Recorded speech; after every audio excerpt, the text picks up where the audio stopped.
right out of the program you're creating. And what we're dealing with now is we're really looking at environment, the concept of environment, and it's all about environment. So what we realize is that then you're put back into an environment that's completely an environment of the past. You're inundated with stuff around you that's the world of consuming. And it's a challenge, and it has some level of struggle. It took something to create the environment of the program itself, which produced the release and produced the breakthrough. And then, so now we're looking at what does it take to create that? Oh, well, actually, first of all that means, the good news is, that means we demonstrated that it's reliable to have an intention to create an environment to produce that and to produce it. Oh, okay, so we just need to expand that because we've already demonstrated that can be done, but we're living it like it's a program. So we want to throw out being a program delivery company and be a company that empowers you to live this, and one of the tools and one of the pieces of the environment is the program. Does that make sense, everyone? Like it's not about, oh, deliver this and then see. It's not about learning it, it's about living. So, and one of the things, because I've been really now working on the design, is I realize that part of the conception of it being in a program kind of presentation is that transformation is a practice, not a learning. So it would be like doing a yoga retreat for 3 days and expecting its result to sustain. Or working out for 2 months and then think you should be fit for the rest of the year. Does everybody get that? Transformation is not a learning, it's a practice. And there's some things to learn, but it's a practice. Yeah. So it's funny, I've done so much and I got people like, engage me for a mastery and stuff like that. But the fact of the matter is, doing those exercises at the back woke me up to something that no amount of my knowledge does. Does that make sense? Because sitting here, being in it, doing the exercise, go, oh, because it's the practice of it.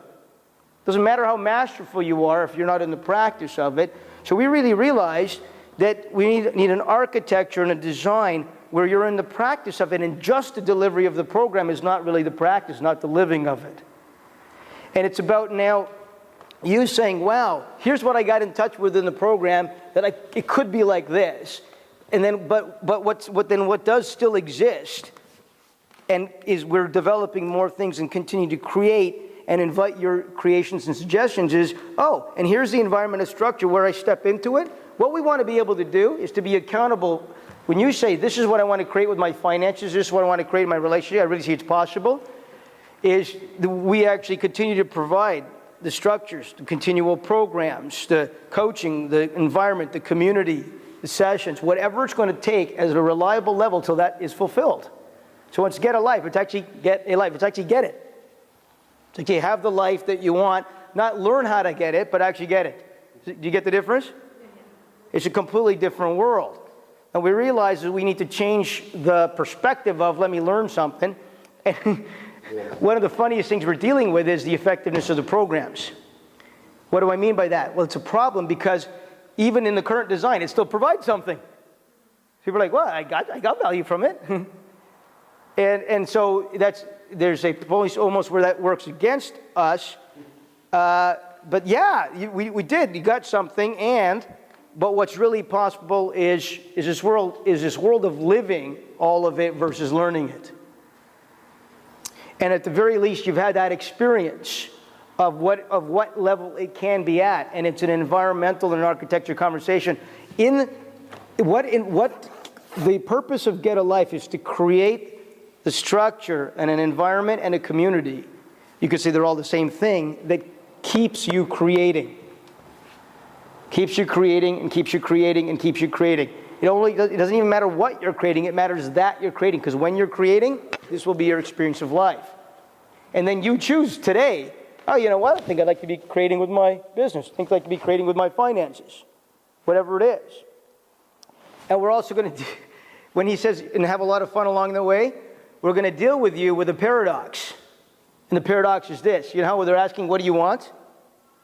Well, here's the paradox, right? But we're going to work from this premise. So what's going to make you happier? Getting more or not wanting more? What's that? A little bit of both. This is a trick question. It's actually not a trick question at all. But you know what? But look at how challenging the question it seems to be. No, the question is, what will make you happier? Getting more or not wanting more? Not wanting more. Yeah, I absolutely promise you, not wanting more will make you happier than any amount you can get. You know how you know? Because you've gotten more than you had before, and here you are. Right? That's the problem with life. Wherever you go, there you are. Right? And you suck.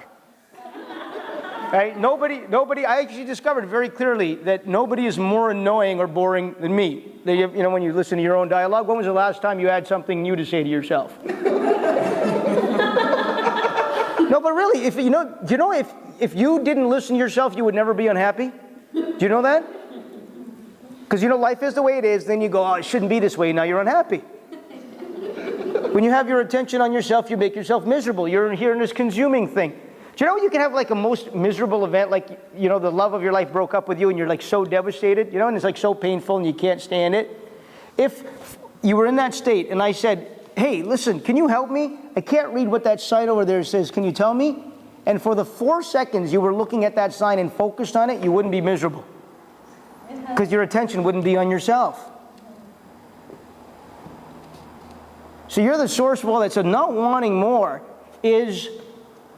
would make you much happier. So then what's this conversation about? Well, what do you want? Well, because it's different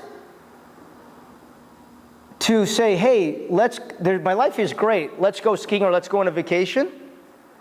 And then it's like spectacular because you just create it. Why are we doing it? Because we feel like it, because it's fabulous. Versus, my life sucks, let's go on a vacation, I hope I feel better because this isn't it and that will be it. Does everybody get the difference? So the possibility of creating the things that you want is a very different than reacting to how it's not okay now, and then hope and we are not interested in empowering the wants that you have that are all about getting relief from the way it is today. Does that make sense? The greatest gift we can give you is to have you begin to get peaceful and complete with the way it is, happy as hell right now, which is a useful thing, because you know what? Now is the only time you're alive. I have not been able to figure out how to be happy another time other than now. But no, really, because I work with people a lot, and they're on happiness plans, but not now. I'm busy. 10 years from now, as soon as then I'll be satisfied and fulfilled, but now is not the time. It's always the power of then. That's right, yeah. The power of later. Yeah. So guys, if this is my expression of saying it, and Sue would say it one way, and Satya might say it another way, but for me, it's been years working on the distillation of breaking it down into the simplest matters of this as the key spaces that we're living life from. And you can see it, and you can see the enjoyment, every joyful moment of life.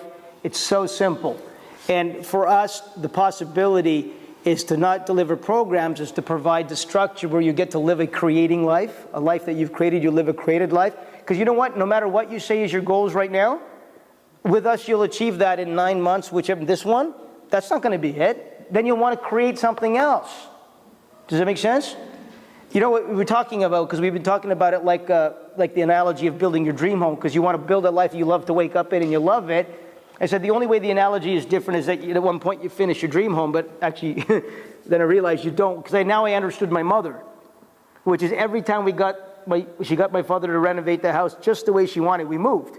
And I was like, what the hell? Me and my sister, I was like, what the heck is that? And now my parents are retired and older. They've been in the same house for 20 years, and they're really not going to move again. But it doesn't stop her, because she's actually done it. The kitchen, the family room, the living room, built the sunroom, finished the basement, and she's now on the second round of the kitchen. But now I finally understood that's for her, it's a creating. It's not like, it's not static. So that's my version of what it is. What is Get a Life? How is it distinct? It's about taking the best of what was in Warrior Stage and those programs and for those of you who knew everything you heard about, but it's not about delivering programs. Is what do we need to provide and create so that you're constantly fulfilling the life that you get the sense of what's possible.